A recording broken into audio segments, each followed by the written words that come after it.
Good morning students. MBD pharmacy में आप सभी का स्वागत है। आप एमबीडी फार्मेसी के पहले ही क्लासेस दे चुके हैं। आज एमबीडी फार्मेसी की जो नेक्स्ट क्लासेस है वो फार्मास्यूटिकल जूरिस्प्रूडेंस को लेकर के हैं। जूरिस्प्रूडेंस पे एक लेसन हमने कर लिया है, ये आज सेकंड क्लास है और फर्दर और भी कई क्लासेस आएगी, तब जाके आपका जूरिस्प्रूडेंस चैप्टर कंप्लीट होगा। तो जो भी हमारे एक्सपीरियंस है, जो हमारे स्टूडेंट्स, जो साथी लोग हैं जो कॉम्पिटिटिव एग्जाम्स की तैयारी कर रहे हैं, उनके लिए ये कोर्स है। उनको ये कोर्स बिल्कुल जैसे कि हम यूनिट करवाएंगे, यूनिट के बाद आपका यूनिट टेस्ट होगा और यूनिट टेस्ट पे जो भी 50-100 या जो भी क्वेश्चंस बनेंगे वो टोटल क्वेश्चंस आपके समक्ष प्रेजेंट किए जाएंगे, सॉल्व किए जाएंगे, ताकि आप यूनिट वाइज कोई भी क्वेश्चन है वो गलत ना करें। आप लोगों के पास जो है सफिशिएंट टाइम है अपना कोर्स रिवाइज करने का। तो एमबीडी फार्मेसी, जैसे कि मैंने आपको पहले भी बताया था, M for masters, B for bachelors and D for diploma in pharmacy, यानी तीनों टाइप के जो कोर्सेज है, वेदर इट इज़ डिप्लोमा हो या डिग्री हो या फिर आपका मास्टर हो, ये भी एमबीडी फार्मेसी पे करवाए जाते हैं। आप एकेडमिक कोर्स, मेरी बात आप समझ रहे हैं, मैं एकेडमिक कोर्सेज की बात कर रहा हूँ। जो भी डिप्लोमा इन फार्मेसी कर रहा है वो उसके जो 4 सेमेस्टर हैं वो चारों सेमेस्टर यहाँ इस प्लेटफॉर्म पे आपको करवाए जाएंगे। इसी के अलावा आप जो बैचलर इन फार्मेसी के हैं तो उसके अंदर 8 सेमेस्टर के हैं। इसी प्रकार आपके जो मास्टर्स में आपके 4 सेमेस्टर हैं, तो जो सेमेस्टर वाइज आपकी स्टडी, उसके अंदर जो मॉड्यूल्स क्या क्या है तो वो भी आपको मैं बता दूं कि मॉड्यूल्स में एक तो लाइव जो वीडियो क्लासेस होती है, लाइव वीडियो क्लासेस के बाद जो यूनिट करवाई जाती है, उस यूनिट पे आपका क्विज है। डेली की हर लेसन पे आपका डेली का क्विज होगा। यूनिट कंप्लीशन पे आपका यूनिट टेस्ट होगा और कोर्स कंप्लीशन पे आपकी एक टेस्ट सीरीज है वो जरूर दी जाएगी। उस टेस्ट सीरीज में हो सकता है कि आपके 40 टेस्ट हो, 50 हो, 60 हो, ये डिपेंड करता है कि मैं जो आपकी मैनेज करने वाली टीम पे है कि वो टीम जो भी हमें टेस्ट सीरीज प्रोवाइड करेगी वो आपको हम करवाएंगे। तो ये आपका जो एमबीडी फार्मेसी है, जो मैंने बता दिया कि एकेडमिक जो कोर्स कर रहे हैं उन लड़कों के लिए भी ज़रूरी है और जो कॉम्पिटिटिव एग्जाम्स की तैयारी कर रहे हैं उनके लिए भी ज़रूरी है। तो let us start today's second lesson है जूरिस्प्रूडेंस को लेकर के। हाँ, तो जो कॉम्पिटिटिव एग्जाम्स, जो ड्रग्स इंस्पेक्टर की तैयारी करते हो या फार्मासिस्ट की कर रहे हो, जीपैट की कर रहे हो या नीपेट जेई की तैयारी करते हैं, तो उन सभी के लिए जो कोर्स फी ऑफर है वो 4999 का है और समय समय इसमें जो आपको डिस्काउंट है वो मिलता रहता है। तो आप बने रहिए और एमबीडी फार्मेसी की जो चैनल पे आप बने रहेंगे तो आपको ज्ञात रहेगा कब कब डिस्काउंट आते हैं। तो इस जो हमारा एमबीडी फार्मेसी का जो चैनल है वो यूट्यूब पे भी है और आप यूट्यूब के अलावा फेसबुक पे भी हमें आप फॉलो कर सकते हैं। और फेसबुक, यूट्यूब के अलावा आप टेलीग्राम पे हमारे जो ई नोट्स है, जिसको आप क्लास नोट्स कह सकते हैं, वो पीडीएफ के फॉर्म में सिर्फ आपको टेलीग्राम चैनल पे मिलेंगे या फिर हमारी एप्लीकेशन है और उस एप्लीकेशन पे आपको प्रोवाइड की जाएगी। तो एप्लीकेशन के लिए हम आपको लिंक प्रोवाइड कर देंगे, उस लिंक पे जाके आप एप्लीकेशन को प्ले स्टोर से डाउनलोड कर सकते हैं और अपनी क्लास कंटिन्यू कर सकते हैं। तो हमने बताया, देखो कॉम्पिटिटिव एग्जाम्स में सारे आपके आगे, चाहे वेदर और आपके कोई भी स्टेट का लीजिए, उड़ीसा का हो गया, यूपी का होगा, वेस्ट बंगाल, महाराष्ट्र या राजस्थान का, या फिर आपका कर्नाटक, किसी भी स्टेट का जो लोकल गवर्नमेंट है वो एग्ज़ाम करवाती हो, हेल्थ डिपार्टमेंट करवाता, फार्मासिस्ट के लिए करवाता, ड्रग इंस्पेक्टर के लिए करवाता, या फिर रेलवेज के एग्जाम हो, सभी प्रकार के कॉम्पिटिटिव एग्जाम्स की तैयारी आपको देखने को मिलेगी।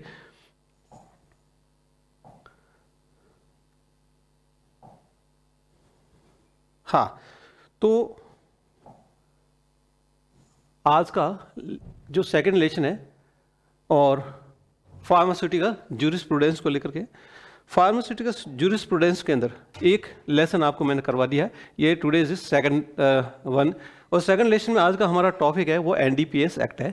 एनडीपीएस एक्ट जो आप लोग न्यूज़पेपर्स में आए दिन आप देखते रहते हैं, क्योंकि इसमें जो ट्रैफिकिंग होती है, जो गैंग्स मान लिया इसके एब्यूज़ में लिप्त होती है, आप एब्यूज़ का मतलब समझ रहे हैं, जिसका जो प्रॉपर यूज़ नहीं होता है, बिकॉज क्योंकि जो आपकी ये जो ड्रग्स है, जो नारकोटिक्स कैटेगरी में जो ड्रग्स आते हैं वो काफ़ी इंपॉर्टेंट ड्रग्स होती है और उनके क्योंकि ये काफ़ी कॉस्टली भी होती है और ये इसके ऊपर गवर्नमेंट का एक प्रोहिबिशन होता है, एक कंट्रोल होता है, एक रेगुलेशन होता है। इसके लिए जो रूल्स और रेगुलेशंस बने हुए हैं, और जब उनको जो आप लोग देखते हैं कि काफ़ी स्मगलर्स जो होते हैं, गैंग्स हैं, वो गैंग्स अपना जो प्रॉफिट है वो कई टन, क्योंकि ये चीज़ें बहुत महंगी अंतर्राष्ट्रीय बाजार में इनकी कीमत देखा जाए तो इसी वजह से इसकी जो आपकी ट्रैफिकिंग है वो काफ़ी ज़्यादा देखने को मिलती है। तो आए दिन हम एनडीपीएस के जो मैटर्स है, जो केसेस वगैरह है वो काफ़ी देखते हैं। एनडीपीएस का ये जो आपके जो ऑफेंसेस है वो भी काफ़ी गंभीर होते हैं, इसके अंदर पेनल्टीज भी है, वो कम से कम 10-10 लाख तक की पेनल्टीज लगती है जब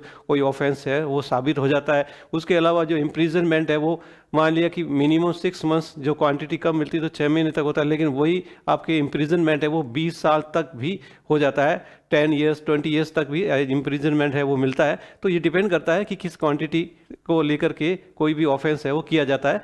तो narcotics, drugs and psychotropic substances act and rules, और ये एक्ट जो आपका पास हुआ है वो 1985 14 नवंबर 1985 को पास हुआ है। तो ये एक्ट जो पास हुआ है ये कब हुआ है?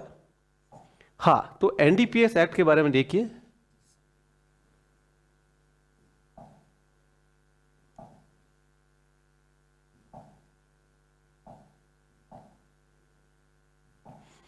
एनडीपीएस एक्ट,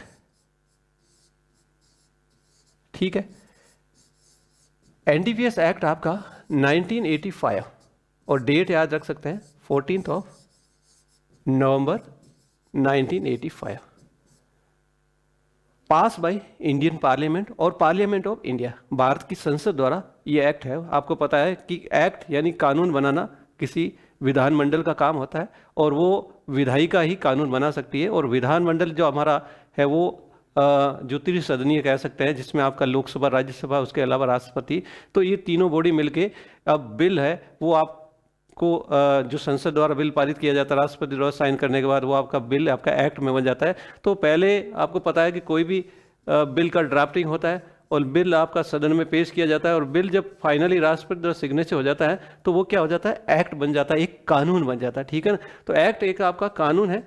अगर मान लिया वो बिल अगर पास नहीं होता है, इफ बिल नॉट पास्ड, तो फिर आपका क्या है? वो बिल आपका एक्ट नहीं बनेगा, ठीक है ना। तो वो बिल क्या हो जाएगा? वो एक्ट नहीं बनेगा, एक्ट नहीं कहलाएगा, उसको आप कानून नहीं कह सकते। तो ये जो आपका एनडीपीएस एक्ट है ये 14 नवंबर 1985 को आपका केम इनटू फोर्स, ये आपका जो एग्जिस्टेंस में आया था, और 1985 का आपको डेट याद रखनी। तो इससे पहले जो आप समझ सकते हैं NDPS, narcotics, drugs, narcotic, drugs and P4 क्या है? Psychotropic substances, psychotropic substances act है, ठीक है। तो इस एक्ट को समझने से पहले ये देखना जरूरी है कि ये एक्ट जरूरी क्यों हुआ, इस एक्ट को क्यों लाया गया। इससे पहले के जो एक्ट थे क्या वो नाकाफी थे? क्या उन एक्ट्स के जरिए कोई आपका जो कंट्रोल का, रेगुलेशन का, या जो प्रोहिबिशन के जो भी सरकार के जरा जो कार्य, ऑपरेशंस को लेकर के अपने जो कार्य करने थे, क्या वो नहीं हो रहे थे? क्या जो ट्रैफिकिंग था आपका ड्रग्स का वो नहीं रुका था, या जो एब्यूज़ हो रहा वो नहीं रुका? मतलब वो एक्ट्स जो बेकार हो गए होंगे, तभी तो कोई नया एक्ट लाया जाता है। यानी अब जैसे कि ये नया एक्ट आया, इस एक्ट ने मान लिया हो सकता है कि सारे एक्ट्स को जो पहले से जो नारकोटिक साइट्स के, नारकोटिक ड्रग्स साइट में काफ़ी जो पहले एक्ट्स बने थे, और वो एक्ट्स को शायद हो सकता है कि कंसोलिडेट किया गया, उनको इकट्ठा किया गया, और उनमें एक संशोधन लाना ज़रूरी हुआ होगा। तो अमेंड करने के लिए उनको कंसोलिडेट करके ही तो ये नया एक्ट लाया गया। तो पहले ये देखते हैं कि इससे पहले कौन कौन से एक्ट है वो आपके काम कर रहे थे। हाँ जी, तो अभी आपको मैं ये बता दूं कि ये वाई नीडेड, यानी इस प्रकार के एक्ट की नीड क्यों हुई, ठीक है। Why the act is needed, यानी ये एक्ट है आपका, इस एक्ट की जरूरत क्यों पड़ी।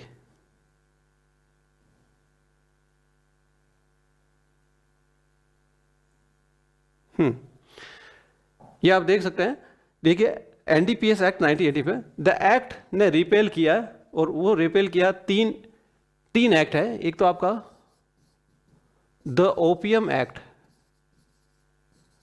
ओपीएम एक्ट पहला जो एक्ट है वो 1857, काफी पुराना है। 1857 का एक स्वतंत्रता संग्राम आपने देखा था, जो अंग्रेजों के खिलाफ भारतीय हमारे देश के नौजवानों ने लड़ा था। और 1857 में जो स्वतंत्रता संग्राम हुआ, उस साल को आप याद रख सकते हैं, उसी रूप में आप याद रख सकते हैं ओपीएम एक्ट। ओपीएम जिसको आप हिंदी में आपको पता है क्या, अम्ल वगैरह कहते हैं। तो ओपीएम जो अफीम कह सकते हैं, सॉरी, तो अफीम एक एक्ट है पहला अफीम एक्ट आप देख सकते हैं, अफीम जो आपका विधेयक कह सकते हैं, ये विधेयक आपका 1857 को पास किया गया था, ठीक है ना। ये कब लागू हुआ? 1857 का। इसके बाद इसी एक्ट को देख सकते हैं, एक और ओपीएम एक्ट 1878 का है, एक तीसरा और एक्ट है, और वो आपके देख सकते हैं डेंजरस ड्रग्स एक्ट 1930 का, 1930 का डेंजरस ड्रग्स एक्ट, जिसको आप शॉर्ट में डीडी एक्ट कह सकते हैं। DD act of what? DD act of 1930, 1930 का डीडी एक्ट। तो DD act, dangerous drugs act, ठीक है। 3 एक्ट उस समय काम कर रहे थे।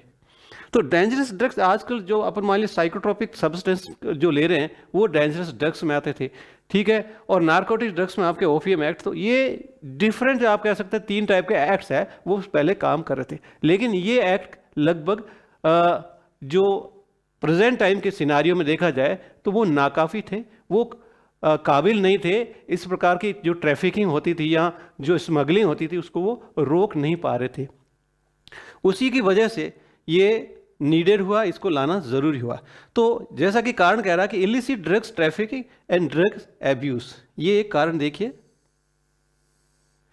इलिसिट ड्रग्स ट्रैफिक और ट्रैफिकिंग के अलावा ड्रग्स एब्यूज एट वो आपका नेशनल और इंटरनेशनल दोनों लेवल पे होने लगा था।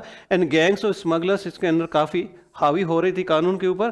तो क्योंकि एक तो उसमें जो पनिशमेंट या पेनल्टीज को लेकर अगर देखा जाए तो पेनल्टीज जैसे कि डेंजरस ड्रग्स एक्ट में हमने देखा था कि मैक्सिमम पेनल्टीज इस डेंजरस ड्रग्स एक्ट में दे रखी थी और वो थी 4 इयर्स, लेकिन मिनिमम पेनल्टीज का उसके अंदर कोई प्रोविजन नहीं था। और दैट्स वाई कि मिनिमम प्रोविजन जब नहीं था तो ये जो आपके स्मगलर्स है वो मिनिमम जो पनिशमेंट प्राप्त करके एक नॉमिनल सजा उनको मिलती थी, नॉमिनल पनिशमेंट प्राप्त होती थी। इससे क्या होता कि उनका हौसला है और इस प्रकार के जो ट्रैफिकिंग के काम है, जो अब्यूज ड्रग्स अब्यूज के कार्यों में वो लिप्त रहते थे और कभी इसका फीचर नहीं, मतलब उसको बढ़ावा मिलता था, उनको एक प्रोत्साहन मिलता था कि इसमें ज़्यादा सजा वगैरह कुछ नहीं है। तो यही कह रहा कि नॉमिनल इसमें पनिशमेंट था। दूसरा है जो आपकी इन्वेस्टिगेशन एजेंसी है, जो इन्वेस्टिगेटिंग एजेंसी है, जो ऑफिसर्स मान लिया कि जो जांच करने का उनके जिम्मा था, उन इन्वेस्टिगेशन एजेंसी के पास पावर्स है वो लिमिटेड पावर थी या पावर इस एक्ट के तहत थी नहीं। तो यही है जो दूसरा जो रीजन बता रहा है, power of investigation of offences by different agencies में कौन कौन है? नारकोटिक्स, कस्टम्स हो गया, सेंट्रल एक्साइज हो गए। ये जो आपकी एजेंसी है, नारकोटिक्स का आपका डिपार्टमेंट हो गया, कस्टम का हो रहा है और सेंट्रल एक्साइज के डिपार्टमेंट से, तो ये वो डिपार्टमेंट है जो आपके इन्वेस्टिगेशन में इन्वॉल्व, लेकिन इनके पास इन एक्ट के जरिए इस डिपार्टमेंट को या इन इन्वेस्टिगेशन एजेंसीज को पावर्स है बहुत लिमिटेड या फिर बहुत ना के बराबर पावर्स थी और उस वजह से भी एक नया एक्ट लाना जरूरी होगा। तीसरा रीजन बता रहा है लॉज को अपडेट करना। देखो अंतर्राष्ट्रीय स्तर पे काफ़ी इस प्रकार के जो ट्रैफिकिंग हो, आपके जो नारकोटिक्स के ड्रग्स का ट्रैफिकिंग है उसका अब्यूज़ को रोकने के लिए विश्व स्तर पे काफ़ी डेवलपमेंट हुआ, काफ़ी नए नए कानून आने लग गए। तो अब इसी जो इंटरनेशनल जो मान लो कन्वेंशन होते तो भारत भी उसका एक पार्ट था, उसका एक कन्वेंशन के हिस्सेदार था। तो भारत को भी लगा कि ये जो पुराने लॉज है उन लॉज को अपडेट करना ज़रूरी हो गया। तो लॉज को अपडेट करना ज़रूरी, और अपडेशन के लिए भी एक कारण ये भी आप मान सकते हैं कि अपडेशन ऑफ जो आपके ओल्ड लॉज है, ओल्ड एक्ट्स है, उनका अपडेशन करना ज़रूरी था। New drugs of addiction pose serious problem. अब क्या होता है कि जो एडिक्शन की जो नई ड्रग्स आई है, नई ड्रग्स के लोग काफ़ी ज़्यादा एडिक्ट होने लगे और वो नई ड्रग्स के काफ़ी लोग ज़्यादा अगर एडिक्ट होने लगे तो उस एडिक्शन ने भी एक सीरियस प्रॉब्लम है वो समाज के ऊपर थोप दिया। क्योंकि नई नई जो ड्रग्स आती है और नई ड्रग्स को जो लेने वाले हैं या उसके जो हैबिट जो पड़ जाती है, जो नशेड़ी है, वो लोग क्या है वो उनका एडिक्शन ज़्यादा होने लगा, उनका प्रसार ज़्यादा लगा, तो उसका इम्पैक्ट है वो सोशल पे एक सीरियस इम्पैक्ट पड़ने लगा। तो ये 4 इंपॉर्टेंट रीजंस है। तो इन 4 रीजंस को हमने लिखा कि वाई नीडेड। देखो ये एक्ट है वो नीडेड क्यों था, एनडीपीएस का एक्ट क्यों नीडेड है, एनडीपीएस एक्ट। तो एक्ट के नीड के आपको ये 4 रीजन बता दिए, 1, 2, 3 और 4। दीज 4 रीजंस है कि ये एक्ट आपका जरूरी क्यों है। इसके बाद देखिए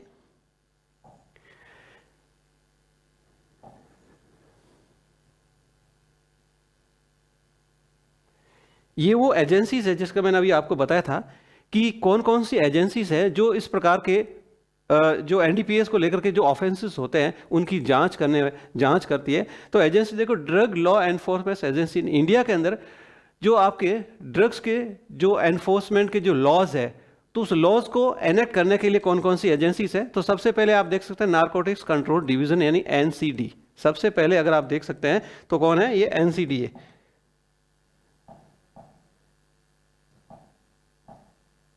एनसीडीज देखिए, एनसीडी जिसको आप कह सकते हैं नारकोटिक्स कंट्रोल डिवीजन हो गया। दूसरा है आपका central bureau of narcotics, CBN, CBN, ठीक है। ये सीबीएन क्या है, सेंट्रल ब्यूरो ऑफ नारकोटिक्स हो गया। तीसरा है narcotics control bureau, NCB, narcotics control bureau NCB हो गया। और चौथा अदर एजेंसी जिसके अंदर आपका डायरेक्टोरेट ऑफ रेवेन्यू इंटेलिजेंस, ठीक है, DORI, जिसको आप शॉर्ट में आप एक नाम दे सकते हैं डोरी। सेंट्रल ब्यूरो ऑफ इन्वेस्टिगेशन जिसको आप CBI कह सकते हैं। कस्टम कमीशन जिसको आप CC से रिप्रेजेंट कर सकते हैं। और आपका बॉर्डर सिक्योरिटी फोर्स यानी BSF, ये भी एक एजेंसी का एक पार्ट है, एक लॉ एनफोर्समेंट एजेंसी, यानी लॉ को लागू करने की और लॉ जहाँ डिसओबे होते हैं या ऑफेंसेस होते हैं उनकी जांच करने के लिए ये आपके सारे वो डिपार्टमेंट्स हैं या ये वो सारी एजेंसीज हैं जो इस प्रकार के कानून को बनाए रखने, इस कानून को मेंटेन करने और उसका पालन करवाने के लिए जिम्मेदार है। तो ये आप याद रख सकते हैं, एनसीडी हो गया, CBN हो गया, एनसीबी हो गया, डोरी हो गया, CBI हो गया, CC और BSF हो गया, जिनको आप क्लियरली अच्छी तरह से याद रख सकते हैं। अगला देखिए, नेक्स्ट है कि NDPS एक्ट है, वो अगर एक्ट आप देखा जाए तो किस तरह लोकसभा में ये पेश हुआ था।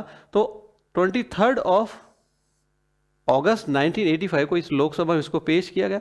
14 नवंबर 1985 को ये आपका एग्जिस्टेंस में आ गया। इस एक्ट को 3 बार अमेंड किया गया। इसमें संशोधन जो किए गए ये आपके क्वेश्चंस पूछे जा सकते हैं। 1988, 2001 और 2014, ये वो 3 इयर्स है जिन 3 सालों में इस एक्ट में संशोधन लाया गया, इस एक्ट को अमेंड किया गया। 3 टाइम्स ये एक्ट आपका अमेंड हो चुका है, 1988, 2001 और 2014, 3 बार इसमें अमेंडमेंट लाया जा चुका है। आगे देखिए,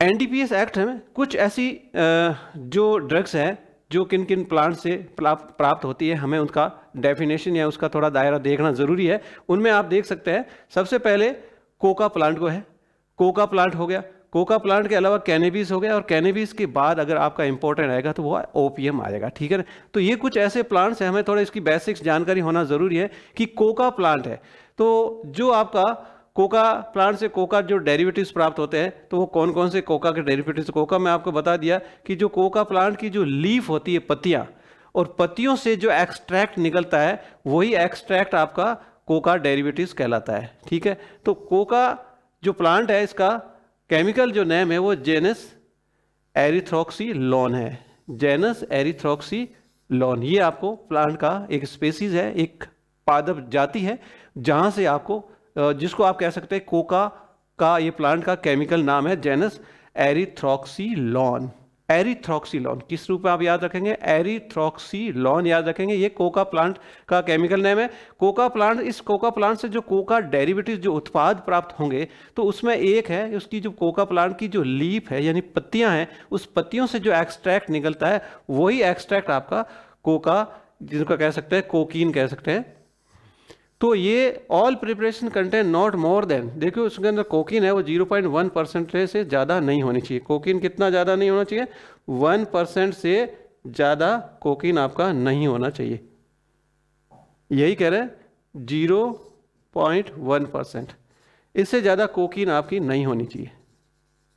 कोकीन 0.1% से ज़्यादा नहीं होनी चाहिए। ऐसी सारी प्रिपरेशन जिसके अंदर कोकीन की जो मात्रा है वो 0.1% ही ली जाएगी। तो कोका के डेरिवेटिव्स में कोकीन की मात्रा 0.1% रहेगी। इसके बाद दूसरा जो आपका प्लांट है वो कैनेबिस का है। अब कैनेबिस के प्लांट से क्या क्या प्राप्त होता है, भांग प्राप्त होता है, गांजा प्राप्त होता है और चरस। तो भांग, गांजा और चरस आप देख सकते हैं, कैनेबिस, ये तीनों ही कैनेबिस के प्लांट्स में आते हैं। तो भांग को लीजिए, leaves of plant cannabis sativa, तो उस प्लांट का नाम है कैनेबिस सैटिवा, और कैनेबिस सैटिवा से उसकी जो पत्तियों से जो आप प्राप्त होता है उसको आप कहते हैं भांग। तो भांग किससे प्राप्त होता है? कैनेबिस सैटिवा जो प्लांट है उसकी पत्तियां, उसकी लीव्स से प्राप्त होता है, वो है भांग। भांग के बाद गांजा है, तो गांजा कहाँ से प्राप्त होता है? जो फ्लावर्स होते हैं, जो फ्रूट एलिमेंट होता है, जो फ्लावरिंग या जो फ्रूटिंग, यानी इसमें आपकी पत्तियां वगैरह नहीं आएगा, प्लांट कैनेबिस का जो फ्लावर्स या जो फ्रूटिंग एलिमेंट है वो इसका भाग होता है, उसको आप कहेंगे गांजा। और गांजा के बाद आता है चरस। तो चरस आप कह सकते हैं ये एक प्रकार का एक रेजिन होता है जो सेपरेट किया जाता है, या फिर रेजिन लाइक ही होता है, जैसे कि हशीश ऑयल कह सकते हैं। हशीश ऑयल जो आपका ब्लैक कलर में होता है, और ऐसे आपके ये चरस प्राप्त हो गया। चरस के बाद देखिए, ये आप इसको पिक्टोरियल देख सकते हैं, ये आपका जो पहला है वो आपका क्या है? ये भांग हो गया। भांग के बाद ये आपका गांजा देखिए, और ये आपका है चरस का। नेक्स्ट देखिए,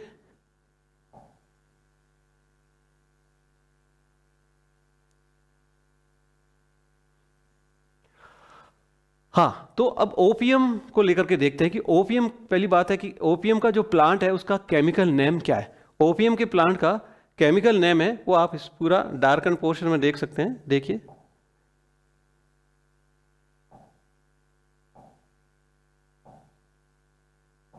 हाँ, तो ये जो डार्कन पोर्शन प्लांट का नाम है, और वो प्लांट का नाम क्या है? Papaver somniferum L. Papaver somniferum L, तो ये काफी इंपॉर्टेंट नाम है, सोमनीफेरम, सोमनीफेरम एल, ये इस प्लांट का केमिकल नेम है। ओपियम नामक प्लांट का जो केमिकल नाम है, ये काफी एग्जाम से पूछा जाता है। तो ये पेपावर जो आप कह रहे हैं, ये सोमनीफेरम एल जो है वो chemical name is what? Opium. Opium के प्लांट का केमिकल नेम है। ओपियम है, होता क्या? ओपियम आपको पता है एक तरीके जो आपका लेटेक्स टाइप का एक कोआगुलेटेड एक जूस होता है। क्या होता है? कोआगुलेटेड जूस होता है, ओपियम पोपी से प्राप्त होता है। अब ये आपको देख रहे हैं कि ये आपकी जो पिक्स में ये ओपियम पोपी है, ठीक है, ये ओपियम पोपी है, और जहां से ये लेटेक्स के रूप में या एक कोआगुलेटेड जूस के रूप में होता है ओपियम। और इसमें इसको प्राप्त करने के लिए क्या होता है? इसमें जो क्रैक्स हैं वो लगाए जाते हैं, और क्रैक्स लगाने के बाद ये आपका इसी से वो जूस है जो लेटेक्स टाइप का है वो आपका वहाँ से निकलता है, और इस तरह इसका ये प्रोसेसिंग का एक पार्ट है। तो ओपियम मीन्स आप समझ सकते हैं क्वालिटी जूस ओपियम पॉपी का हो गया। एनी मिक्सचर विद और विदाउट एनी न्यूट्रल में, कोई भी न्यूट्रल मटेरियल उसके अंदर आप मिला सकते हैं और नहीं भी मिला सकते हैं, of coagulated juice of opium poppy. Opium poppy के अंदर जो भी आपका जूस मिलता है उसके साथ या तो कोई भी सप्लीमेंट्री जो एडिटिव्स है वो मिलाया जाता है या नहीं भी मिलाया जाता है, लेकिन उसको आप कहेंगे ओपियम। तो ओपियम, ये चीज़ ओपियम होगी। ओपियम से क्या क्या डेरिवेटिव्स प्राप्त होते हैं वो आप देखिए। ओपियम के डेरिवेटिव आप ओपियम से आप मेडिसिन ओपियम के रूप में ले सकते हैं। तो इसका ये डेरिवेटिव था, एक आपका प्रीपेड ओपियम होता है, एक आपका फेनेंथ्रीन एल्केलॉइड्स जिसके अंदर आपके मॉर्फिन आता है, कोडीन आता है, थैबिन आता है, और उनके साल्ट्स आते हैं। तो ये आपका जो आपका तीसरा आइटम होगा, तीसरा डाई एसिटिल मॉर्फिन हो सकता हो गया, हीरोइन और इसके साल्ट्स हो गए। ऑल प्रिपरेशन देखिए, इसमें ध्यान रखिए मॉर्फिन का परसेंटेज है वो 0.2% रहेगा, और 0.2% से ज़्यादा ऐसे भी एल्केलॉइड्स होंगे उनको भी इसमें इसके डेरिवेटिव्स में शामिल कर सकते हैं।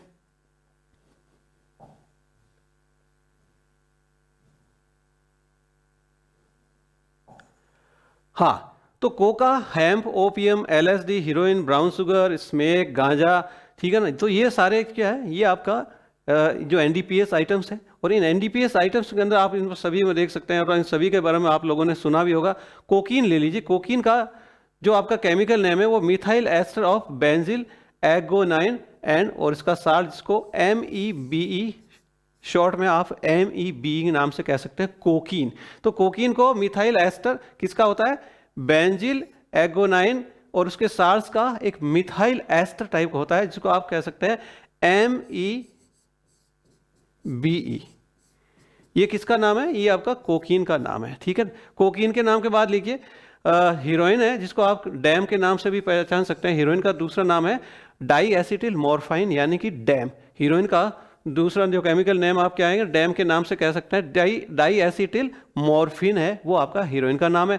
फिर आगे देखिए मैन्युफैक्चरिंग हुआ, एक्सपोर्ट हुआ, सेल जो ओपीएम का, ये आपको पता है परमिटेड नहीं है, सिर्फ इसकी परमिशन है वो सेंट्रल गवर्नमेंट ही दे सकती है। यानी ये पूरा जो इसका जो मैन्युफैक्चरिंग का है, इसके प्रोसेसिंग का, इसके स्टोरेज का है, या इसके यूज़ का है, या इसके एक्सपोर्ट का, या सेल का जो सारा जिम्मा है वो किसका है? सेंट्रल गवर्नमेंट का।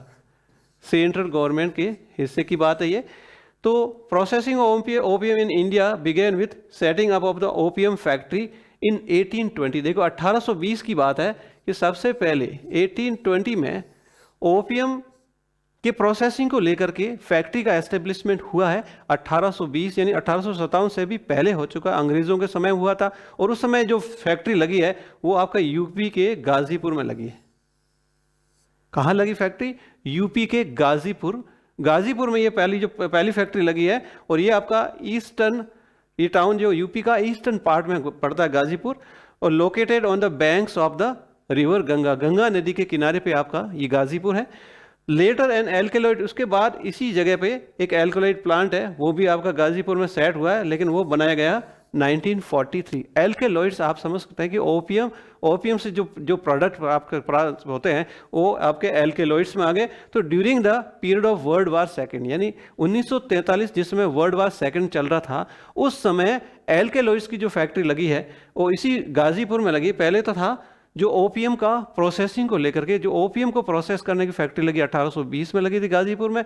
और एल्केलॉइड्स यानी कि उसके बाद वो ओपीएम को यूज करते हुए जो प्रोडक्ट्स बनाने, जिन प्रोडक्ट्स का फिर यूज आपके जो फार्मास्यूटिकल इंडस्ट्रीज में होना है, तो एल्केलॉइड्स का प्रोडक्शन है और वो आपका शुरू हो गया 1943 में, यानी कि सेकेंड वर्ल्ड वार से के दौरान ही। ठीक है,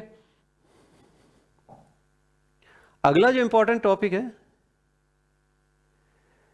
सेकंड प्लांट को लेकर के है। एक और प्लांट लगा है, दूसरा प्लांट। जैसे कि आपने पहला प्लांट समझ लिया कि गाजीपुर में पहला ओपीएम को प्रोसेसिंग, जो आपका रॉ ओपीएम आया, उस रॉ ओपीएम को प्रोसेस करने का जो प्लांट है वो लगा था 1820 में और गाजीपुर में लगा था। और उसी ओपीएम से जो एल्कोलॉइड्स प्राप्त होते हैं, जो आपके जो बाई प्रोडक्ट्स है, जिसका जो फर्दर यूज है वो आपके फार्मास्यूटिकल इंडस्ट्रीज में होना होता है, तो वो प्लांट भी लगा गाजीपुर में। लेकिन 1943 सेकंड वर्ल्ड वार जो है उसी के दौरान लगा था। सेकंड प्लांट है वो कहाँ लगा उसका ध्यान रखें। सेकंड प्लांट आपका लगा है नीमच। और नीमच जैसा कि नाम इंडिकेट करता है, नीमच आपका एमपी में है, यानी कि मध्य प्रदेश में है। नीमच नामक स्थान पे दूसरा ओपीएम का जो प्लांट है वो वहां लगा। Second plant for processing, opium को प्रोसेस करने का प्लांट लगा है। और एल्केलॉइड्स को मैन्युफैक्चर करने का, मैन्युफैक्चर ऑफ एल्केलॉइड्स, ये दोनों चीजें आप देखो, ओपीएम को प्रोसेस करने का और एल्केलॉइड्स को बनाने का जो प्लांट है वो लगा है नीमच, जो आपका एमपी का एक डिस्ट्रिक्ट है। Alkaloids works at Ghazipur and Neemuch. Processes, ये क्या करते हैं, रॉ ओपीएम को जहां से प्रोसेस करके और फिर आपका एल्केलॉइड्स का मैन्युफैक्चरिंग किया जाता है, एल्केलॉइड्स बनाया जा सकता है। और एल्केलॉइड्स बनाने या ड्रग्स बनाने में ये आपका काम आता है, जैसे कि नार्कोटीन आपका, ये आपका ड्रग हो गया, थेबीन हो गया, पापावेरिन हो गया, आपका कोडीन फॉस्फेट हो गया। ये सारी क्या है, ये सारी ओपीएम से बनने वाली ड्रग्स हैं, उनके नाम है। एक बार आप उनको नाम याद रख सकते हैं, नार्कोटीन, थेबीन, पापावेराइन, कोडीन फॉस्फेट, मॉर्फिन साल्ट्स और कोडीन फॉस्फेट कह सकते हैं। तो ये वो आपके मेन प्रोडक्ट्स हैं जो मान लिया कि फार्मास्यूटिकल इंडस्ट्रीज को, इन इंडस्ट्रीज से, यानी जो एल्केलॉइड्स जो प्लांट्स है वहां से जो प्रोडक्ट्स आपको निकलते हैं और फार्मास्यूटिकल इंडस्ट्री में जो सप्लाई होते हैं, वो मेन प्लांट्स आप देख सकते हैं। तो ये आपके नार्कोटाइन हो गया, थेबीन हो गया, पापावेराइन हो गया, codeine phosphate, morphine salts and codeine phosphate. ठीक है ना, तो ये आपके मेन प्रोडक्ट्स हो गए जो आपके फार्मास्यूटिकल इंडस्ट्रीज को सप्लाई होते हैं।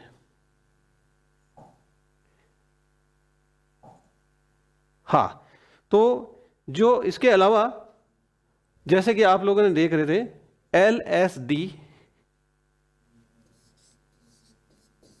या फिर एलएसडी से पहले आपको यह बताया कि जो आपका साइकोट्रोपिक सब्सटेंस, साइकोट्रोपिक सब्सटेंस जैसे कि एनडीपीएस एक्ट के अंदर आप देख रहे हैं, एनडीपीएस एक्ट तो ये PS जो है ये है साइकोट्रोपिक सब्सटेंस।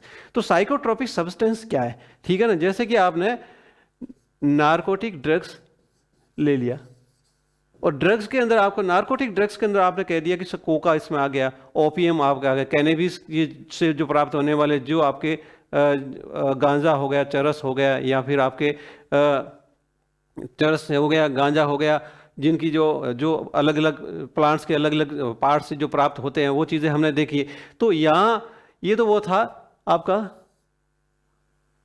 हाँ, नारकोटिक ड्रग्स। लेकिन दूसरा एक और आइटम है और वो आपका क्या है, वो आपका है साइकोट्रोपिक सब्सटेंस। साइकोट्रोपिक सब्सटेंस में सबसे एक इंपॉर्टेंट चीज आती है और वो है आपका LSD।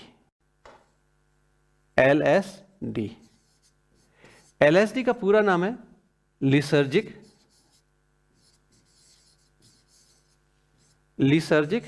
Acid derivatives.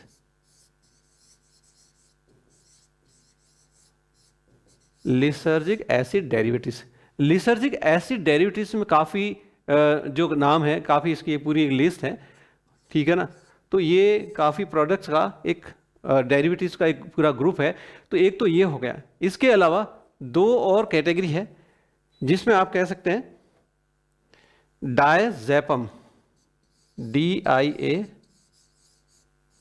डायजेपम हो गया।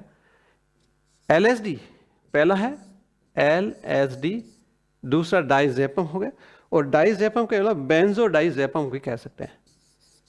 ये तीनों क्या है, बेंजोडाइजेपम, ये तीनों आपके किस में आते हैं, ये आपके PS में आते हैं। जो आपका NDPS का जो PS है, जिसको आप साइकोट्रोपिक सब्सटेंसेस कह सकते हैं। तो साइकोट्रोपिक सब्सटेंसेस के अंदर आपका ये तीन आइटम आते हैं, LSD हो गया, डाइजेपम हो गया और बेंजोडाइजेपम। तो ये वो आपके जो कंपोनेंट्स है, जो आपके कंपाउंड्स कह सकते हैं, जो इसमें LSD में काफ़ी ज़्यादा लिस्ट है, पूरे कंपाउंड्स की अलग अलग लिस्ट है, वो भी इसमें आता है। लेकिन कॉम्पिटिटिव एग्जाम्स में इसको अंदर से डिटेल में इतना नहीं पूछेंगे। तो LSD यानी जो PS का पार्ट है वो है। तो ये आपको जो ऑब्जेक्टिव्स इसका, जो NDPS एक्ट का ऑब्जेक्टिव है, वो आपको हमें बताना था कि ऑब्जेक्टिव क्या है।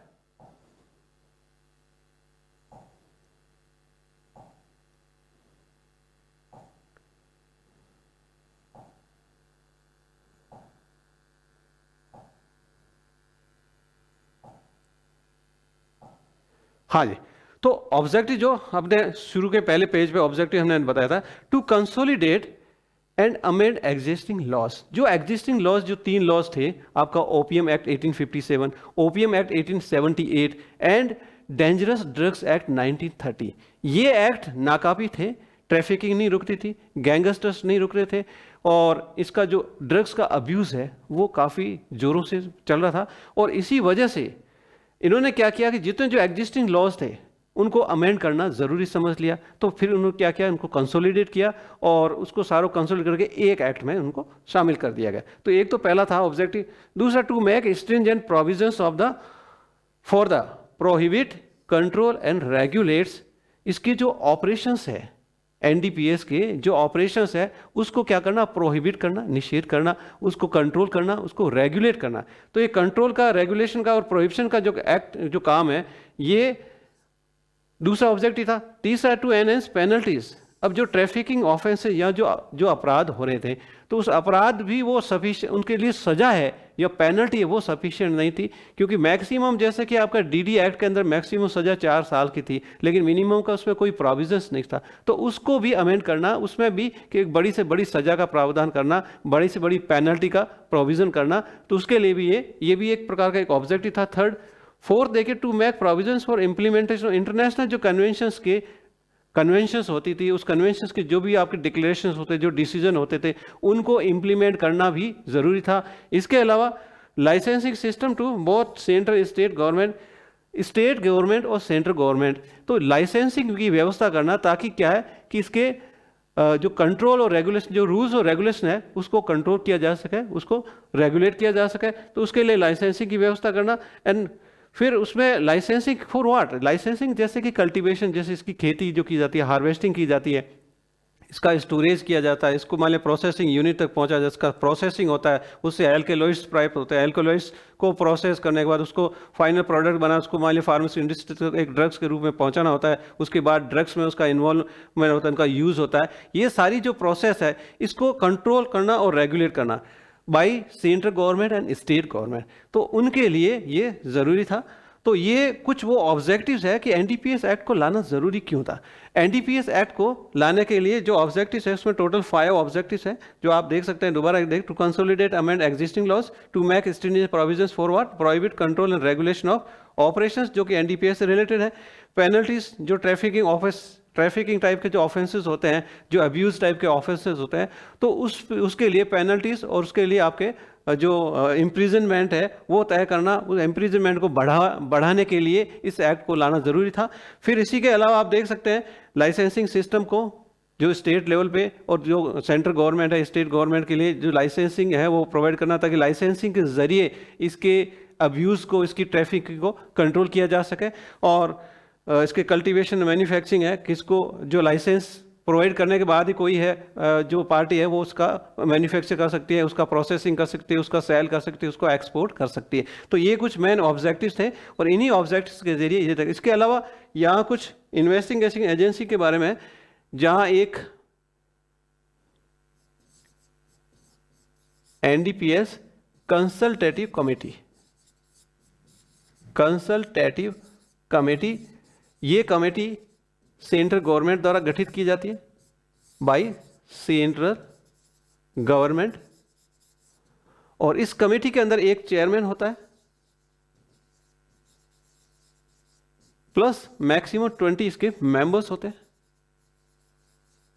ठीक है ना। इसका मेन जो फंक्शन होता है वो क्या होता है, कमेटी का मेन फंक्शन होता है टू एडवाइज सेंट्रल गवर्नमेंट को एडवाइज करना, एक तो इसके ऑपरेशन को लेकर के, कंट्रोल और रेगुलेशन को लेकर के। ये कुछ टॉपिक्स है, इन्हीं को लेकर के गाइड करना या फिर एडवाइस करना, गवर्नमेंट को, सेंट्रल गवर्नमेंट को सलाह देना, ये इस प्रकार की कमेटी का काम होता है। इसके अलावा यहां एक आपका जो नेशनल आपका फंड कह सकते हैं, नेशनल फंड है, इसका भी गठन किया गया। नेशनल फंड इसलिए ताकि इसके जो एब्यूज या इसकी जो ट्रैफिकिंग एंड एब्यूज को रोकने के लिए, किसके लिए, ट्रैफिक एंड अब्यूज को, एब्यूज आप समझ रहे हैं, जो इसका मिसयूज होता है, ट्रैफिकिंग और एब्यूज को यूज करने के लिए इन्होंने एक नेशनल फंड भी इसके लिए बना है।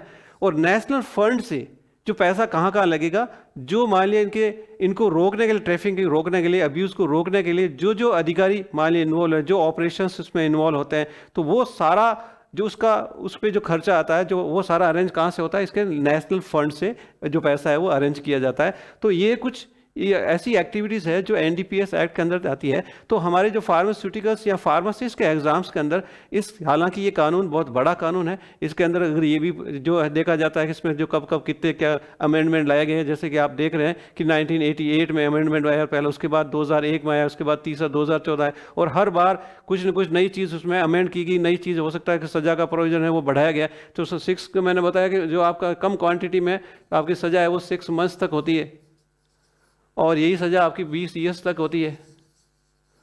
और पेनल्टीज़ के रूप में आप देख सकते हैं कि आपका 1 लाख से लेकर के और 10 लाख तक की भी पेनल्टीज़ है इसमें।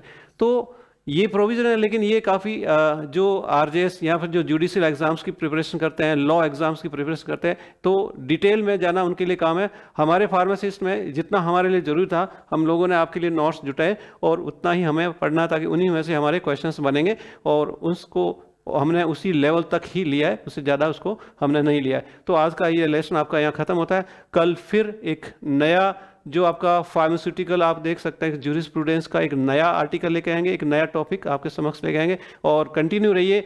ज्यूरिस्प्रूडेंस का जो है काफ़ी इंपॉर्टेंट चैप्टर है, और इसको हम कोशिश करते हैं कि आने वाली जो यूनिट है, आने वाला जो हमारा जो लेसन है वो काफ़ी इससे भी ज़्यादा इम्प्रेसिव रहे। और आप पढ़ते रहिए, मेहनत करिए और बने रहिए। जो आपका MBD फार्मेसी का जो प्लेटफॉर्म है उस पर। धन्यवाद।